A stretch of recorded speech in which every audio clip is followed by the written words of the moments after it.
this video, dadalhin namin kayo sa iba't ibang lugar sa Cebu. Back in the days, well, hindi naman sobrang luma.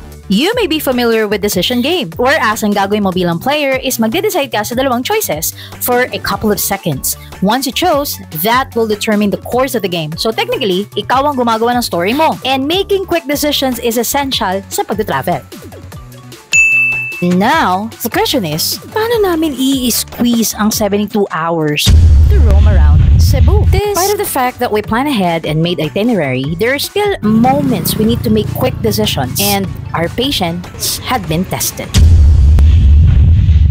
And now, the question is, saan kami kakain? 10,000 Roses or Sutokil? At Sutokil ang pinili namin. Kaya lang, too late to realize na mas malapit pala ang 10,000 Roses sa Sutokil. Kaya lang, gusto naming mag-seafood, so Sutokil ang pinuntahan namin. And nag-taxi lang kami papunta ron. Sutokil is located at Mactan Shrine, Punta Engganyo Road, Lapu-Lapu City, Cebu. We are here at Sutokil, which means sugba, tuwa, and kilaw. Sugba means grilled, tuwa is may sabaw, and kilaw is ceviche. Taray, ceviche. So, una natin pinuntahan yung pinakalumang Sutokil daw sa kabila. Kaya lang, nagulat din kami dun sa price ng alimango. It is 2,000 pesos per kilo. And the reason why nagpunta kami rito, kasi alam namin na known ito and sikat, especially no early 2000. Pero sa Salo-Salo Sutokil, sa kabila lang yung isang Sutokil na pinuntahan natin kanina, medyo mababa yung presyo nila. So, dito tayo kakain. So as you can see mga kanosi sa likod, low tide. Ang high tide daw dito kasi every morning. So nagpunta tayo dito ngayon. Alas 4 na. So walang masyadong tao. Tingnan mo to. Daming hermit. Ayan po yung kakainin namin. Charot lang. Ang dami oh. So ito na sila pag lumaki. Charot. Bumili kami ng alimango, hipon, isda, at grilled liempo. Just to set proper expectations, walang aircon dito at function rooms. Pero this place will make you feel like home. Mainit, pero yung feeling na pwede kang magtamay at nakataas ang paa habang kumakain. At dumating na ang order namin. Meron kaming chili crab, buttered shrimp, grilled talakitok, tinolang isda, and liempo. At dahil mabibilis kumain ng mga kasama ko, kailangan ko ring bilisan. O loko, nabulunan ka tuloy. Talakitok. Chili crab. Eto na siya ngayon. So there you have it mga kanosi. So far so good. Maganda ang service, masarap ang pagkain. 2,860 lang ang aming binayaran at nakakain dito ay 5. Kung kanina sinabi ko medyo mahal sa kabila, dito sulit yung food para sa amin. And tandaan, this is a Salo-Salo Sutokil. Ang rate nila sa Google review is 3.5. Pero para sa amin, ang rate nila ay 5 stars. Pinapansin kami sa ibang mga restaurant dito. Nasira na nga siya. As you have noticed mga kanosi, may mga restaurants dito na nasira na. And it only means to say na most likely na naapektuhan sila ng pandemic and yung food traffic hindi na ganun kadami. Makikita nyo yung iba't ibang restaurants na nakuna namin dito, they are no longer operating. And the only way to find out bakit nagkaganito is kausapin natin si Miss Rowena. Ulit, walang tubig, walang kuryente. And tagal nun pa. 1 year na. 1 year? Oo, wow. Pero yung mga tao, hindi ko nakarecover kasi yung mga ibang bahay doon, nandito na. Oo. Dati, restaurant yan dyan, sira. Wala. Kita mo sa kabila, kawawa. Yeah. Pandemic. Kasi pandemic talaga, doon kami bagsak. Instead na, nakaano na kami ng customer, luwang-luwang na, nakaano na kami. Ang bagyo naman, yung bagyo. Lahat na table namin, walang natira. So yung number ng customer nabawasan na? Nabawasan. Unlike nung una, ang dami, magpila ng customer. Minsan nga, nagagalit, hindi ba kami nakakain? Bakit yung iba nakakain? Wow. Oh. Dahil yun sa isda na makita nila na sariwa. Mahal na ba yung isda na nakukuha niyo? Yung isda nga, ma'am, ngayon, kunti lang ang gain, tubo namin. Kasi, halimbawa, benta namin 680, ikuha namin 400. O, simple, gamay lang. Yeah. Yung at least naaba. Ganon-ganon lang. Yung livelihood na lang ba, ma'am? Yes, may masustain po. Yes, no? masustain po namin. Kasi this is also already part of tourist po kasi dito sa At least Mactan. yung mga tao po, hindi umaalis kasi nakapagpama. So ayan mga kanosi, nalaman na natin ang reason bakit, and we are encouraging everyone to share this video para other people can go sa Sutokil and mabuhay muli ang kanilang kabuhayan. People need to know that they are doing their best to sustain their livelihood. Salamat po. Babay ka sa kanila. Thank you, Maki. Thank you, Miss Rowena. Thank you po. And thank you din sa'yo na nanonood nito dahil alam namin na sumusuporta ka para sa kanila. Almost 7 PM na rin kami nakabalik ng Plantation Bay, and if hindi nyo pa napapanood yung video namin about that, this is a sign na need mo nang panoorin at mag-subscribe ka na rin.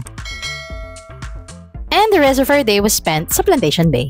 Our first 24 hours dito sa Mactan is done, so need na namin pumunta sa Bayfront Capital from Plantation Bay. Di namin napuntahan ng 10,000 Roses pero kasama yan next time. When we arrived sa Bayfront, gutom na rin kami kaya we have to decide kung saan magla-lunch, and we all agreed na mag-buffet na lang sa hotel. You're probably thinking, bakit nag-buffet? Dapat ine-explore namin ang city. Naisip din namin yan, pero alam niyo ba mga kanosi? Because of that decision, na-meet namin ang taxi driver na nagbigay sa amin ng magandang deal para libutin ang Cebu at makarating sa Oslo. Siya ay si Ernest. Single dad, ulirang anak, maritos. Joke lang. Mali, ang per head papuntang Karkar is 2,500, good for 5 packs, pero hindi pa to papuntang Oslo. Ang mahal diba? While Ernest gave us a good deal. Ilibot kami sa city, pupunta ng Sirao, Temple of Lea, Osmeña Peak, Colon, Carbon, Shamrock, Taoist Temple, Karkar, titikman ng chicharon at lechon, Talisay, at syempre sa Oslo. All of this for the price of 10,000 pesos. First up sa ating full pack day is Taoist Temple. Welcome to Taoist Temple. Medyo bababaan lang natin energy natin kasi bawal magingay masyado rito. So don't forget to bring your mask, and pag nasa loob ka, bawal ka na mag-take ng pictures, kaya dito lang tayo. Okay.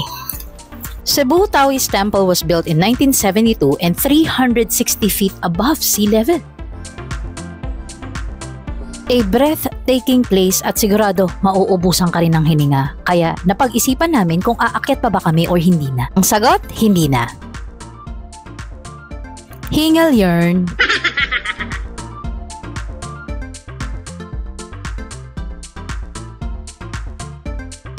So like what I've said kanina, mga kanosi, bawal walang mask. So you better wear your mask and better bring one. So this is the Taoist Temple. So when you go sa Cebu, huwag palagpasing pumunta rito. Next up, Sirao Garden. Sirao Garden, also known as Little Amsterdam ng Cebu. Pang Instagram ang view at pwedeng maging profile pic ang bawat picture mo. Kung sa Taoist Temple ay walang entrance, here, there is 70 pesos na entrance fee. Sulit naman yan kasi napakaganda ng paligid at siguradong maaaliw ka sa bawat pupuntahan at makikita mo. Kunyari, hindi kami magkakilala.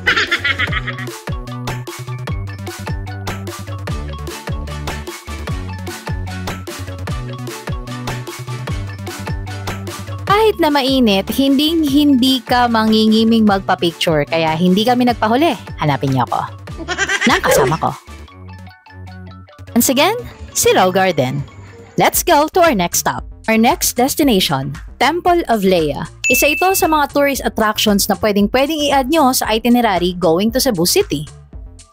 Many call it the Taj Mahal of Cebu dahil inalay ang temple na to sa namayapang asawa ni Teodorico Soriano Adarna na si Lea Albino Adarna. Sila ang grandparents ni Ellen Adarna. Wow! At dahil may entrance fee siya na 100 pesos per head during weekdays at 150 pesos per head kapag weekend plus parking fee of 50 pesos, minabuti na naming wag pumasok at hinayaan yung mga kasama na lang namin ang tumuloy. Since nakarating na kami dito last March, it's just that ito yung mga lugar na hindi na namin nakita. Dahil recent na lang ito inopen to public.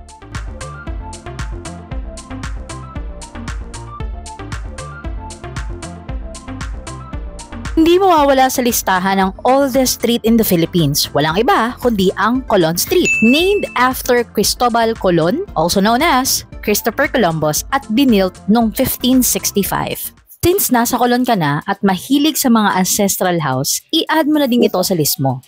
Yap, San Diego Ancestral House, located at 155 Mabini Street, Cebu City. 348 years. Take note mga kanosi dahil may 100 pesos na entrance fee dito per head. Sinasabing ito ang kauna-unahang Chinese house na itinayo sa labas ng China. Niniwalang itinayo around 1675 to 1700 ng isang negosyanteng Chino na si Don Juan Yap. And stay tuned for more of this sa susunod naming video. Nasa namin sa isang article about Cebu ang Singapore Hawker-inspired na kainan dito sa Carbon and it's called The Barracks. Excited na kaming kumain kasi ang daming choices ng biglang ang dami ring tao. Blockbuster pala to. Kaya we decided na tumingin ng ibang makakainan at dito kami pumunta sa Dim Sum Break. In 1996, Dim Sum Break was established to serve dim sum but in a form of fast food. Dahil nabusog, masarap matulog. Ikaw, gusto mo dito? And the wraps our first 36 hours and so far, these are the places we've been to. Next day, na-late kami ng alas from Bayfront since nagka-problem yung gulong ng sasakyan ni Ernest. Bagay na di maiiwasan at matitest ang temper mo pero pinili naming mag-enjoy na lang. Pagdating sa Talisay, wala kaming naabutan na lechon. Pero nakita namin ang revolta ng mga dalong Amerikano na tumulong sa mga Cebuano sa kamay ng mga Hapon noong 1945. Kaya dumiretso na kami ng Karikar para makita kung paano niluluto ang chicharon nila. Kaya lang, nasira na pala ng bagyong Odette ang dating pwesto nila. Dito sa Natalio B. Bacalso National Highway sa Karkar, matatagpuan ang iba't ibang lechonan at may kainan. Dito kami kumain sa Lita and Joel. Once na makuha mo na ang lechon, hahanap ka ng upuan para kainin ang lechon na ito. Masarap ito with Coke, sausawan, and yum! At syempre, titikman din natin ang pinagmamalaki nilang chicharon. Sabi ng owner ng Juje, bagong luto ito. Tikman natin.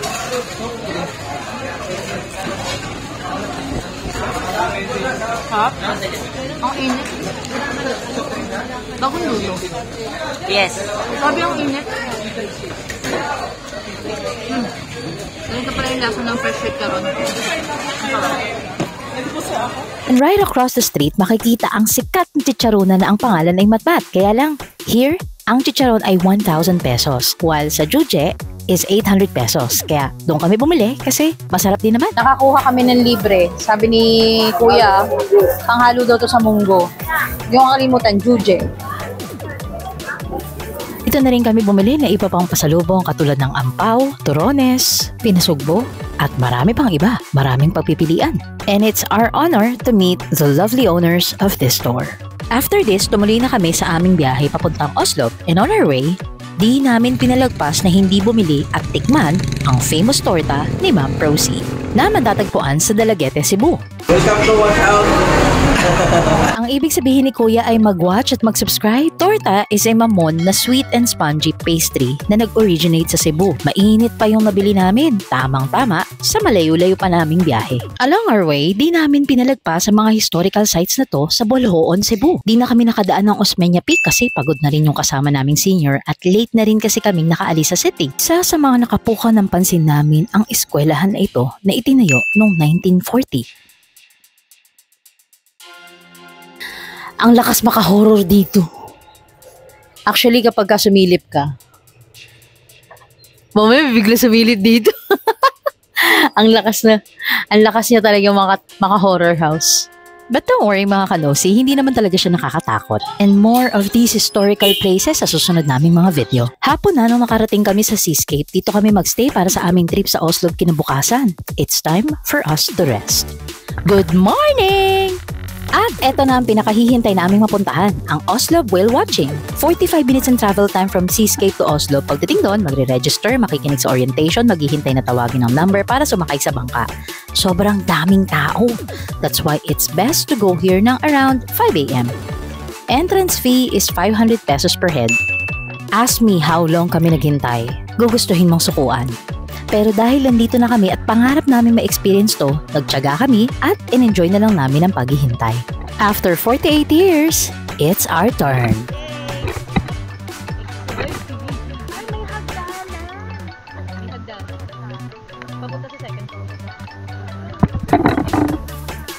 ng cellphone kaya ang dala namin action cam kaya hindi ganun kalinaw ang sound. Pero ito ang ilan sa mga footages na nakuha namin para sa inyo.